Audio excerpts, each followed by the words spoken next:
পরিবর্তিত বাংলাদেশে শ্রমিকদের ন্যূনতম চাহিদা পূরণ, স্বাস্থ্য সুরক্ষা সহ তাদের স্বার্থ রক্ষায় অন্তর্বর্তী সরকার কাজ করে যাচ্ছে বলে জানিয়েছেন শ্রম ও কর্মসংস্থান মন্ত্রণালয়ের উপদেষ্টা এম সাখাওয়াত হোসেন।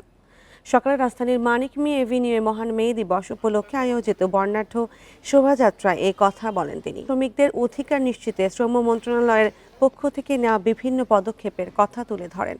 বলেন, বিগত সরকারের সময় শ্রমিকরা নানা অধিকার থেকে বঞ্চিত হয়েছে, কারণ তখন নীতি নির্ধারকেরাই ছিলেন শিল্প কারখানার মালিক।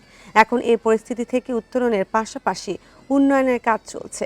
আমরা চেষ্টা করছি যে শ্রমিকদের অন্তত ন্যূনতম যা চাহিদা সেটা যাতে সময় মতো পূরণ হয়।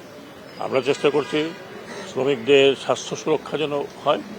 আমরা চেষ্টা করছি যে ভবিষ্যতে যদি সম্ভব হয় তাহলে শ্রমিকদের আরও কিছু প্রণোদনা দেওয়া।